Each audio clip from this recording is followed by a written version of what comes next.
Keep the Aspidistra Flying, by George Orwell.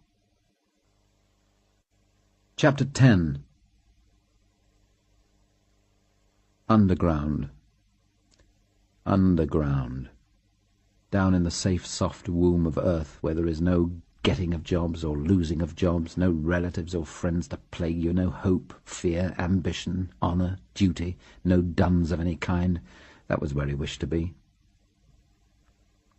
Yet it was not death, actual physical death, that he wished for. It was a queer feeling that he had. It had been with him ever since that morning when he had woken up in the police cell. The evil, mutinous mood that comes after drunkenness seemed to have set into a habit. That drunken night had marked a period in his life. It had dragged him downward with strange suddenness. Before he had fought against the money code, and yet he had clung to his wretched remnant of decency, but now it was precisely from decency that he wanted to escape. He wanted to go down, deep down, into some world where decency no longer mattered, to cut the strings of his self-respect, to submerge himself, to sink, as Rosemary had said. It was all bound up in his mind with the thought of being underground. He liked to think about the lost people, the underground people, tramps, beggars, criminals, prostitutes. It's a good world that they inhabit down there in their frowsy kips and spikes. He liked to think that beneath the world of money there is that great, sluttish underworld where failure and success have no meaning. A sort of kingdom of ghosts where all are equal.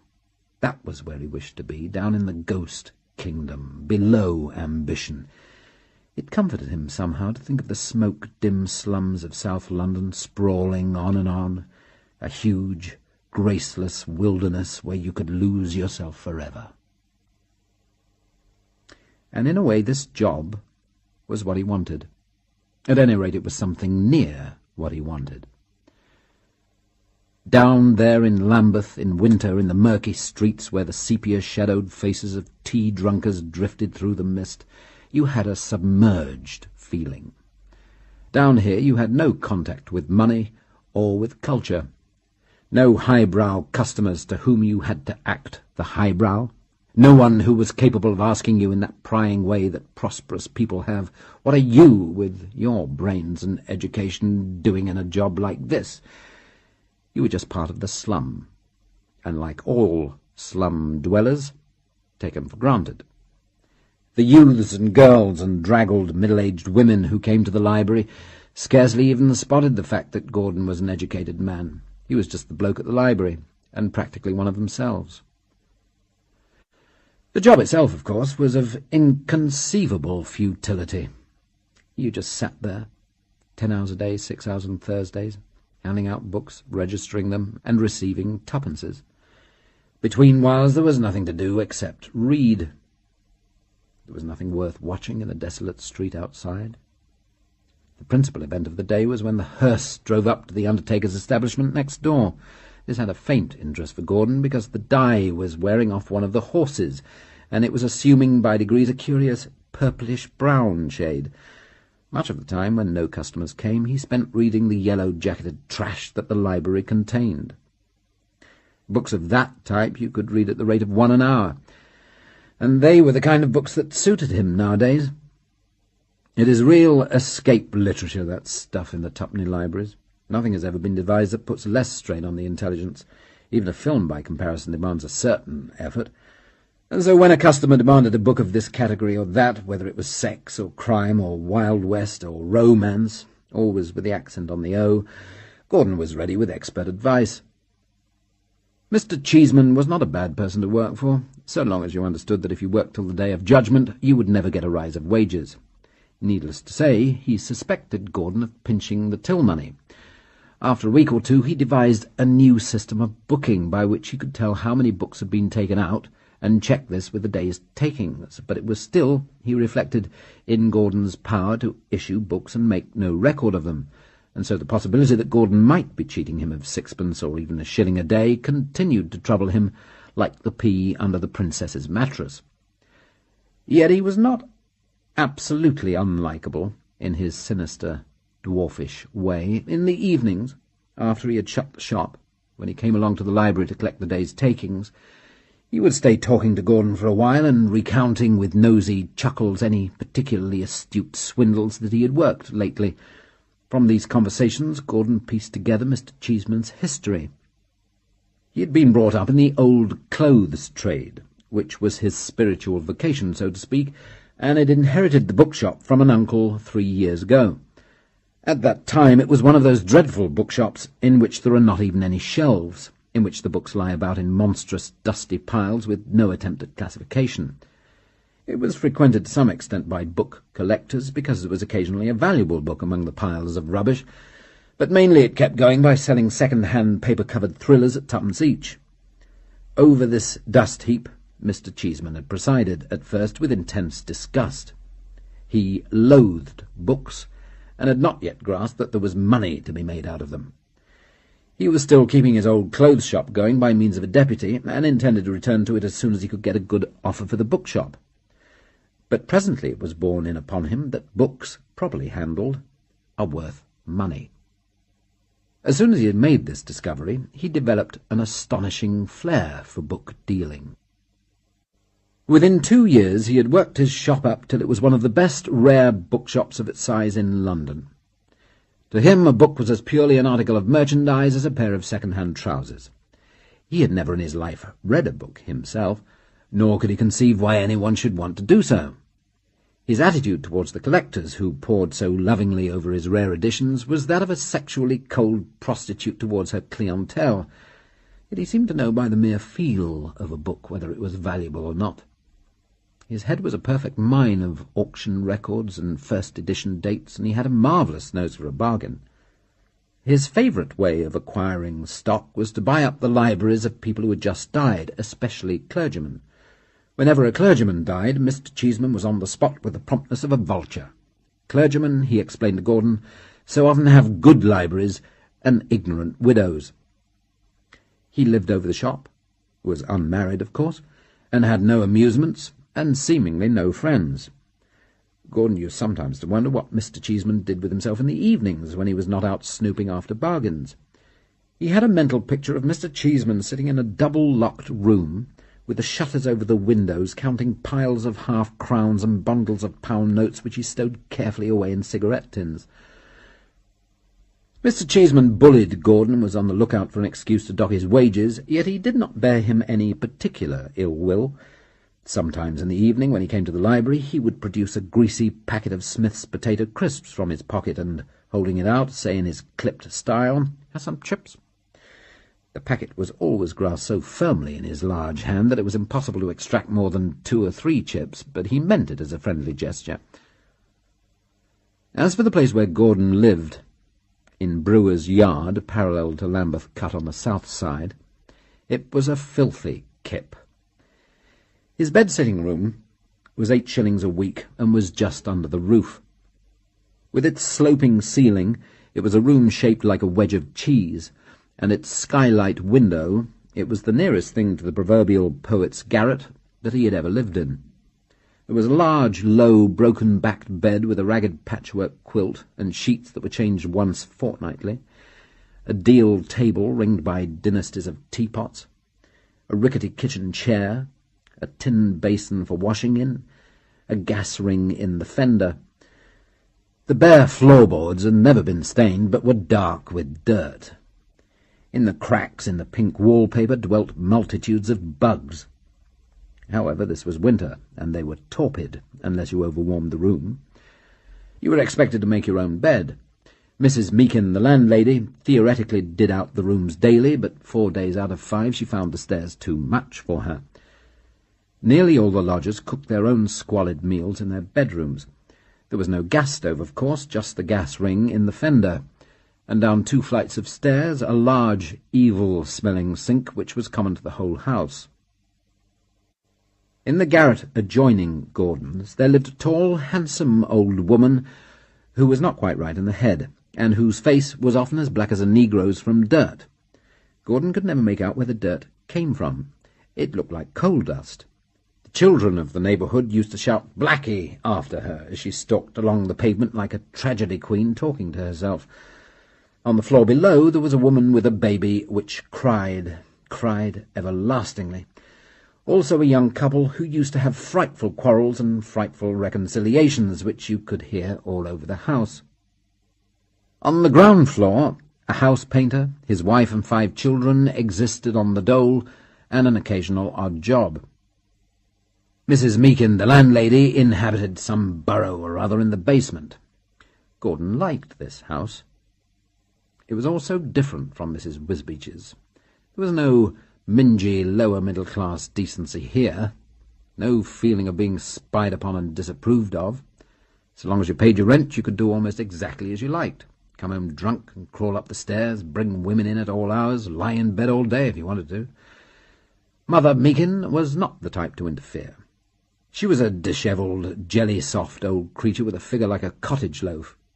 People said that in her youth she had been no better than she ought, and probably it was true.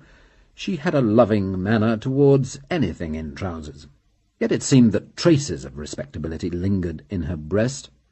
On the day when Gordon installed himself, he heard her puffing and struggling up the stairs, evidently bearing some burden. She knocked softly on the door with her knee, or the place where her knee ought to have been, and he let her in. "'Ere, then," she wheezed kindly as she came in with her arms full. "I knew as how you'd like this. I likes all my lodgers to feel comfortable, like. Let me put it on the table for you. There, that makes the room look a bit more home-like, don't it now?" It was an Aspidistra. It gave him a bit of a twinge to see it. Even here, in this final refuge, hast thou found me, O mine enemy. But it was a poor, weedy specimen. Indeed, it was obviously dying. In this place he could have been happy if only people would let him alone. It was a place where you could be happy, in a sluttish way, to spend your days in meaningless mechanical work that could be sloven through in a sort of coma, to come home and light the fire when you had any coal — there were 6-penny bags at the grocer's — and get the stuffy little attic warm, to sit over a squalid meal of bacon, bread and margarine tea, cooked over the gas ring, to lie on the frowsy bed reading a thriller or doing the brain brighteners in tit-bits until the small hours. It was the kind of life he wanted. All his habits had deteriorated rapidly. He never shaved more than 3 times a week nowadays, and only washed the parts that showed. There were good public baths nearby, but he hardly went to them as often as once in a month. He never made his bed properly, but just turned back the sheets, and never washed his few crocks till all of them had been used twice over. There was a film of dust on everything.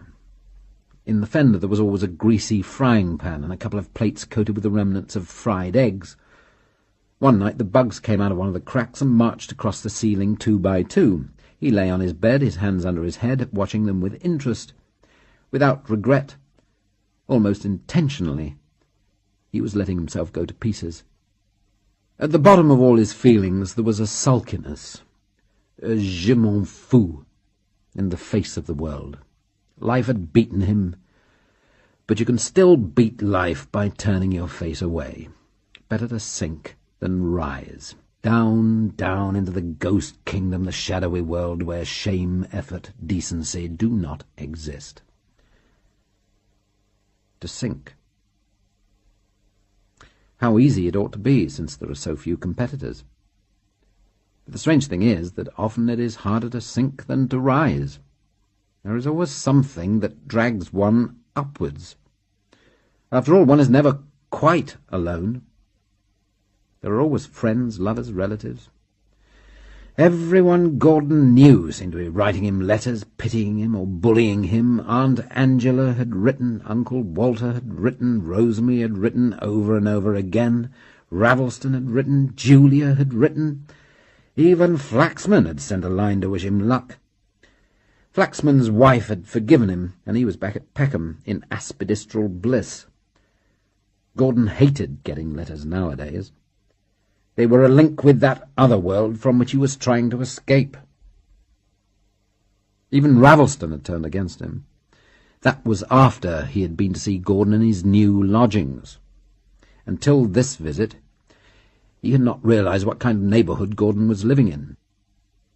As his taxi drew up at the corner in the Waterloo Road, a horde of ragged, shock-haired boys came swooping from nowhere to fight round the taxi door like fish at a bait. 3 of them clung to the handle and hauled the door open simultaneously. Their servile, dirty little faces, wild with hope, made him feel sick. He flung some pennies among them and fled up the alley without looking at them again. The narrow pavements were smeared with a quantity of dog's excrement that was surprising, seeing that there were no dogs in sight. Down in the basement, Mother Meakin was boiling a haddock, and you could smell it halfway up the stairs. In the attic, Ravelston sat on the rickety chair with the ceiling sloping down just behind his head. The fire was out, and there was no light in the room except 4 candles guttering in a saucer beside the Aspidistra. Gordon lay on the ragged bed, fully dressed but with no shoes on. He had scarcely stirred when Ravelston came in. He just lay there, flat on his back, sometimes smiling a little as though there was some private joke between himself and the ceiling. The room had already the stuffy, sweetish smell of rooms that had been lived in a long time and never cleaned. There were dirty crocks lying about in the fender. "Would you like a cup of tea?" Gordon said without stirring. "No, thanks awfully, no," said Ravelston a little too hastily. He had seen the brown-stained cups in the fender and the repulsive common sink downstairs. Gordon knew quite well why Ravelston refused the tea. The whole atmosphere of this place had given Ravelston a kind of shock. That awful mixed smell of slops and haddock on the stairs. He looked at Gordon supine on the ragged bed. And dash it, Gordon was a gentleman. At another time he would have repudiated that thought, but in this atmosphere pious humbug was impossible. All the class instincts which he believed himself not to possess rose in revolt. It was dreadful to think of anyone with brains and refinement living in a place like this. He wanted to tell Gordon to get out of it, pull himself together, earn a decent income and live like a gentleman, but of course he didn't say so. You can't say things like that. Gordon was aware of what was going on inside Ravelston's head. It amused him, rather. He felt no gratitude towards Ravelston for coming here and seeing him. On the other hand, he was not ashamed of his surroundings, as he would once have been. There was a faint, amused malice in the way he spoke. "You think I'm a BF, of course," he remarked to the ceiling. "No, I don't. Why should I?" "Yes, you do. You think I'm a BF to stay in this filthy place instead of getting a proper job. You think I ought to try for that job at the New Albion." "No, dash it, I never thought that. I see your point absolutely. I told you that before. I think you're perfectly right in principle." "You think principles are all right so long as one doesn't go and put them into practice." "No, but the question always is, when is one putting them into practice?" "No, it's quite simple. I've made war on money. This is where it's led me." Ravelston rubbed his nose, then shifted uneasily on his chair. "The mistake you make, don't you see, is in thinking one can live in a corrupt society without being corrupt oneself. After all, what do you achieve by refusing to make money? You're trying to behave as though one could stand right outside our economic system, but one can't. One's got to change the system, or one changes nothing. One can't put things right in a hole-and-corner way, if you take my meaning." Gordon waved a foot at the buggy ceiling. "Oh, of course, this is a hole-and-corner, I admit." "Oh, I didn't mean that," said Ravelston, pained. "But let's face facts. You think I ought to be looking out for a good job, don't you?" "Well, it depends on the job. I think you're quite right not to sell yourself to that advertising agency, but it does seem rather a pity that you should stay in that wretched job you're in at present. After all, you have got talents. You ought to be using them somehow." "There are my poems," said Gordon, smiling at his private joke. Ravelston looked abashed. This remark silenced him. Of course there were Gordon's poems. There was London Pleasures, for instance. Ravelston knew, and Gordon knew, and each knew that the other knew that London Pleasures would never be finished. Never again, probably, would Gordon write a line of poetry. Never, at least, while he remained in this vile place, this blind alley job, in this defeated mood. He had finished with all that. But this could not be said as yet. The pretence was still kept up that Gordon was a struggling poet, the conventional poet in garret. It was not long before Ravelston rose to go. This smelly place oppressed him, and it was increasingly obvious that Gordon did not want him there. He moved hesitantly towards the door, pulling on his gloves, then came back again, pulling off his left glove and flicking it against his leg. "Look here, Gordon, you won't mind my saying it. This is a filthy place, you know. This house, this street, everything." "I know. It's a pigsty. It suits me." "But do you have to live in a place like this?" "My dear chap, you know what my wages are, 30 bob a week." "Yes, but surely there are better places. What rent are you paying?" 8 bob. 8 bob? You could get a fairly decent unfurnished room for that. Something a bit better than this, anyway. Look here, why don't you take an unfurnished place and let me lend you 10 quid for furniture?" "Lend me 10 quid?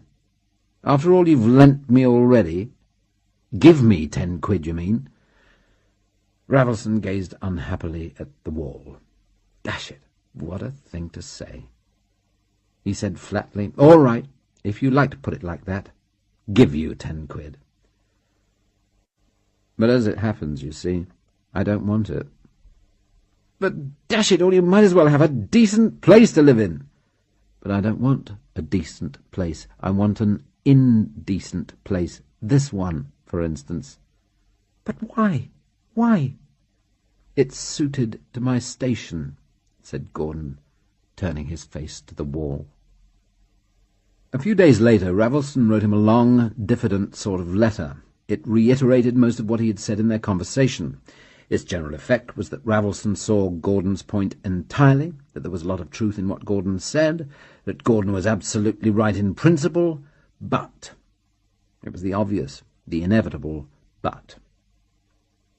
Gordon did not answer. It was several months before he saw Ravelston again.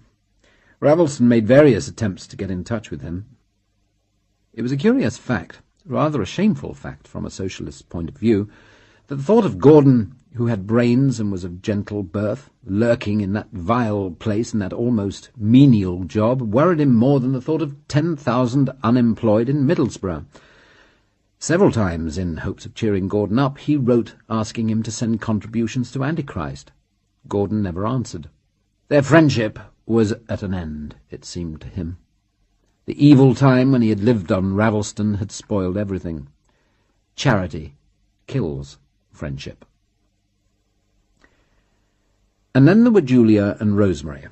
They differed from Ravelston in this, that they had no shyness about speaking their minds. They did not say euphemistically that Gordon was right in principle. They knew that to refuse a good job can never be right. Over and over again they besought him to go back to the New Albion. The worst was that he had both of them in pursuit of him together. Before this business they had never met, but now Rosemary had got to know Julia somehow. They were in feminine league against him. They used to get together and talk about the maddening way in which Gordon was behaving. It was the only thing they had in common, their feminine rage against his maddening behaviour. Simultaneously, and one after the other, by letter and by word of mouth, they harried him. It was unbearable. Thank God neither of them had seen his room at Mother Meakin's yet. Rosemary might have endured it, but the sight of that filthy attic would have been almost the death of Julia. They had been round to see him at the library, Rosemary a number of times, Julia once, when she could make a pretext to get away from the tea-shop. Even that was bad enough. It dismayed them to see what a mean, dreary little place the library was. The job at McKechnie's, though wretchedly paid, had not been the kind of job that you need actually be ashamed of. It brought Gordon into touch with cultivated people. Seeing that he was a writer himself, it might conceivably lead to something. But here, in a street that was almost a slum, serving out yellow-jacketed trash at 30 bob a week, what hope was there in a job like that? It was just a derelict's job. A blind alley job. Evening after evening, walking up and down the dreary, misty street after the library was shut, Gordon and Rosemary argued about it and about. She kept on and on at him. Would he go back to the New Albion? Why wouldn't he go back to the New Albion? He always told her that the New Albion wouldn't take him back. After all, he hadn't applied for the job, and there was no knowing whether he could get it. He preferred to keep it uncertain. There was something about him now that dismayed and frightened her. He seemed to have changed and deteriorated so suddenly. She divined, though he did not speak to her about it, that desire of his to escape from all effort and all decency, to sink down into the ultimate mud. It was not only from money, but from life itself that he was turning away. They did not argue now, as they had argued in the old days before Gordon had lost his job. In those days she had not paid much attention to his preposterous theories. His tirades against the money morality had been a kind of joke between them, and it had hardly seemed to matter that time was passing and that Gordon's chance of earning a decent living was infinitely remote. She had still thought of herself as a young girl, and of the future as limitless. She had watched him fling away 2 years of his life, 2 years of her life, for that matter, and she would have felt it ungenerous to protest. But now she was growing frightened.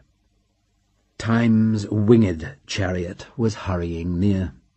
When Gordon lost his job, she had suddenly realized, with a sense of making a startling discovery, that after all she was no longer very young. Gordon's 30th birthday was past, her own was not far distant, and what lay ahead of them? Gordon was sinking effortless into grey, deadly failure. He seemed to want to sink. What hope was there that they could ever get married now? Gordon knew that she was right.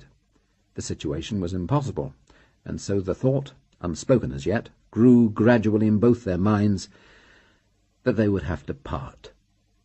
For good. One night they were to meet under the railway arches.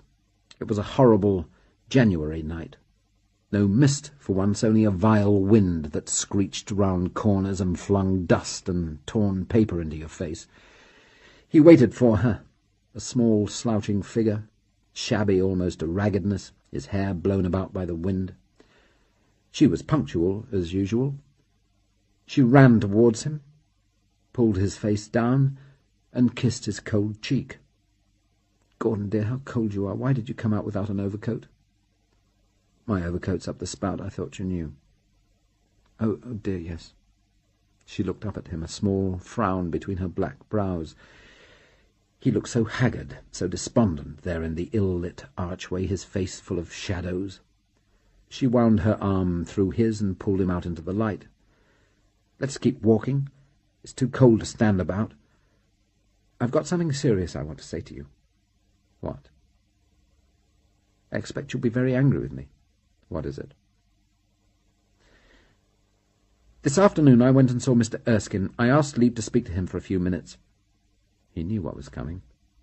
He tried to free his arm from hers, but she held on to it. "Well," he said sulkily, "I spoke to him about you. I asked him if he'd take you back. Of course he said trade was bad and they couldn't afford to take on new staff and all that, but I reminded him of what he'd said to you, and he said, yes, he'd always thought you were very promising, and in the end he said he'd be quite ready to find a job for you if you'd come back. So you see, I was right. They will give you the job." He did not answer. She squeezed his arm. "So now, what do you think about it?" she said. "You know what I think," he said coldly. Secretly he was alarmed and angry. This was what he had been fearing. He had known all along that she would do it sooner or later. It made the issue more definite, and his own blame clearer. He slouched on, his hands still in his coat pockets, letting her cling to his arm, but not looking towards her. "You're angry with me?" she said. "No, I'm not. But I don't see why you had to do it behind my back." That wounded her. She had had to plead very hard before she had managed to extort that promise from Mr. Erskine, and it had needed all her courage to beard the managing director in his den. She had been in deadly fear that she might be sacked for doing it, but she wasn't going to tell Gordon anything of that. "I don't think you ought to say behind your back. After all, I was only trying to help you." "How does it help me to get me the offer of a job I wouldn't touch with a stick?"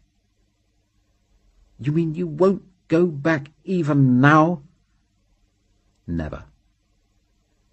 Why?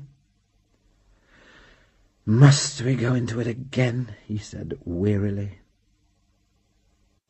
She squeezed his arm with all her strength and pulled him round, making him face her.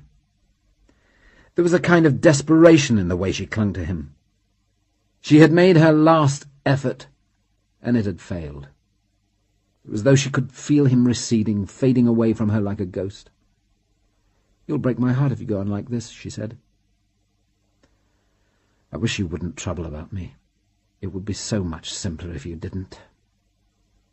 "But why do you have to throw your life away?" "I tell you, I can't help it. I've got to stick to my guns." "You know what this will mean?" With a chill at his heart, and yet with a feeling of resignation, even of relief, he said, "You mean we shall have to part, not see each other again." They had walked on, and now they emerged into the Westminster Bridge Road. The wind met them with a scream, whirling at them a cloud of dust that made both of them duck their heads. They halted again. The small face was full of lines, and the cold wind and the cold lamplight did not improve it. "You want to get rid of me," he said. No, it's not exactly that." "But you feel we ought to part?" "Well, how can we go on like this?" she said desolately. "It's difficult, I admit." "It's all so miserable, so hopeless. What can it ever lead to?" "So you don't love me after all," he said. I do, you know I do." "In a way, perhaps. But not enough to go on loving me when it's certain I'll never have the money to keep you. You'll have me as a husband, but not as a lover. It's still a question of money, you see." "It is not money, Gordon. It's not that." "Yes, it's just money. There's been money between us from the start. Money, always money." The scene continued, but not for very much longer. Both of them were shivering with cold. There is no emotion that matters greatly when one is standing at a street corner in a biting wind. When finally they parted, it was with no irrevocable farewell. She simply said, "I must get back," kissed him, and ran across the road to the tram stop. Mainly with relief he watched her go. He could not stop now to ask himself whether he loved her. Simply he wanted to get away from the windy street, away from scenes and emotional demands, back in the frowsy solitude of his attic. If there were tears in his eyes, it was only from the cold of the wind. End of Disc 7. Disc 8. With Julia it was almost worse. She asked him to go and see her one evening. This was after she had heard from Rosemary of Mr. Erskine's offer of a job. The dreadful thing with Julia was that she understood nothing, absolutely nothing, of his motives. All she understood was that a good job had been offered him, and that he had refused it. She implored him almost on her knees not to throw this chance away, and when he told her that his mind was made up, she wept, actually wept. That was dreadful. The poor, goose-like girl with streaks of grey in her hair, weeping without grace or dignity in her little drage-furnished bed-sitting-room. This was the death of all her hopes. She had watched the family go down and down, moneyless and childless, into grey obscurity. Gordon alone had had it in him to succeed, and he, from mad perverseness, would not. He knew what she was thinking. He had to induce in himself a kind of brutality to stand firm. It was only because of Rosemary and Julia that he cared. Ravelston did not matter because Ravelston understood. Aunt Angela and Uncle Walter, of course, were bleating weakly at him in long, fatuous letters, but them he disregarded. In desperation, Julia asked him what did he mean to do now that he had flung away his last chance of succeeding in life. He answered simply, "My poems." He had said the same to Rosemary and to Ravelston. With Ravelston the answer had sufficed. Rosemary had no longer any belief in his poems, but she would not say so. As for Julia, his poems had never, at any time, meant anything to her. "I don't see much sense in writing if you can't make money out of it," was what she had always said, and he himself did not believe in his poems any longer. But he still struggled to write, at least at times. Soon after he changed his lodgings, he had copied out onto clean sheets the completed portions of London Pleasures. Not quite 400 lines, he discovered. Even the labour of copying it out was a deadly bore. Yet he still worked on it occasionally, cutting out a line here, altering another there, not making or even expecting to make any progress. Before long the pages were as they had been before, a scrawled, grimy labyrinth of words. He used to carry the wad of grimy manuscript about with him in his pocket. The feeling of it there upheld him a little. After all, it was a kind of achievement, demonstrable to himself, though to nobody else. There it was, sole product of 2 years, of 1,000 hours' work, it might be. He had no feeling for it any longer as a poem. The whole concept of poetry was meaningless to him now. It was only that if London Pleasures were ever finished, it would be something snatched from fate, a thing created outside the money world. But he knew, far more clearly than before, that it never would be finished. How was it possible that any creative impulse should remain to him in the life he was living now? As time went on, even the desire to finish London Pleasures vanished. He still carried the manuscript about in his pocket, but it was only a gesture, a symbol of his private war. He had finished forever with the futile dream of being a writer. After all, was not that too a species of ambition? He wanted to get away from all that, below all that, down, down into the ghost kingdom, out of the reach of hope, out of the reach of fear, underground, that's where he wished to be. Yet in a way it was not so easy. One night, about 9, he was lying on his bed, with a ragged counterpane over his feet, his hands under his head to keep them warm. The fire was out. The dust was thick on everything. The Aspidistra had died a week ago and was withering upright in its pot. He slid a shoeless foot from under the counterpane, held it up, and looked at it. His sock was full of holes. There were more holes than sock. So here he lay, Gordon Comstock, in a slum attic, on a ragged bed, with his feet sticking out of his socks, with 1 and 4pence in the world, with 3 decades behind him, and nothing accomplished. Surely now he was past redemption. Surely, try as they would, they couldn't prise him out of a hole like this. He had wanted to reach the mud. Well, this was the mud, wasn't it? Yet he knew that it was not so. That other world, the world of money and success, is always so strangely near. You don't escape it merely by taking refuge in dirt and misery. He had been frightened as well as angry when Rosemary told him about Mr. Erskine's offer. It brought the danger so close to him. A letter, a telephone message, and from this squalor he could step straight back into the money world, back to 4 quid a week, back to effort and decency and slavery. Going to the devil isn't so easy as it sounds. Sometimes your salvation hunts you down like the hound of heaven. For a while he lay in an almost mindless state, gazing at the ceiling. The utter futility of just lying there, dirty and cold, comforted him a little. But presently he was roused by a light tap at the door. He did not stir. It was Mother Meakin, presumably, though it did not sound like her knock. "Come in," he said. The door opened. It was Rosemary.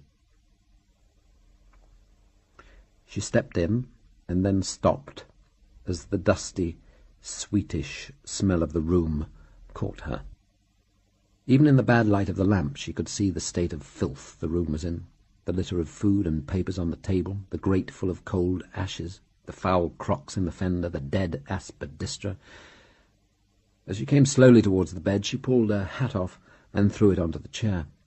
"What a place for you to live in," she said. "So you've come back," he said. "Yes."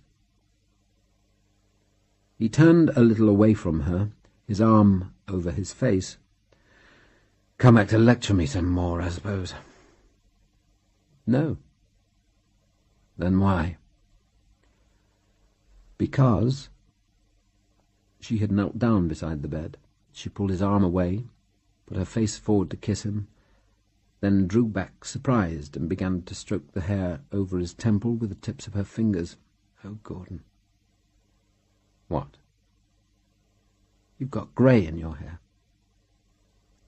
"Have I? Where?" "Here, over the temple. There's quite a little patch of it. Must have happened all of a sudden." "My golden locks time hath to silver turned," he said, indifferently.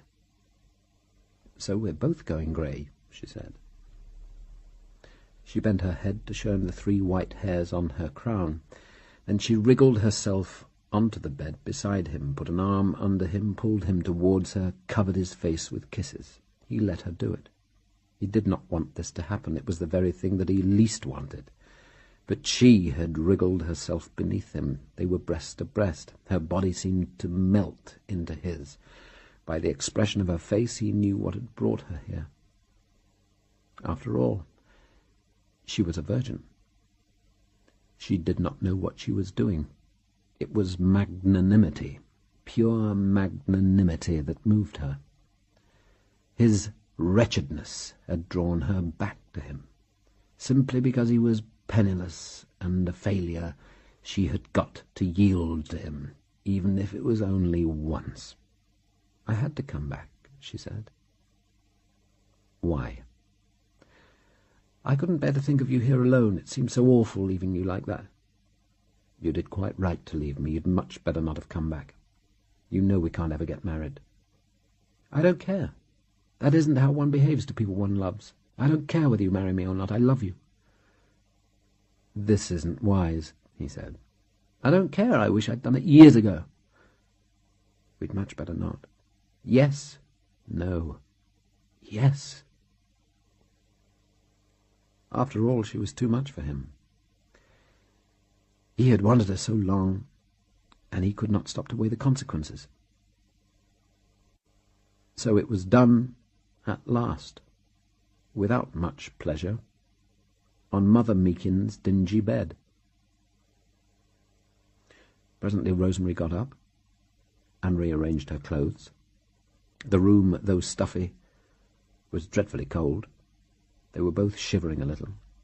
She pulled the coverlet further over Gordon. He lay without stirring, his back turned to her, his face hidden against his arm. She knelt down beside the bed, took his other hand, and laid it for a moment against her cheek. He scarcely noticed her. Then she shut the door quietly behind her and tiptoed down the bare, evil-smelling stairs. She felt dismayed, disappointed, and very cold.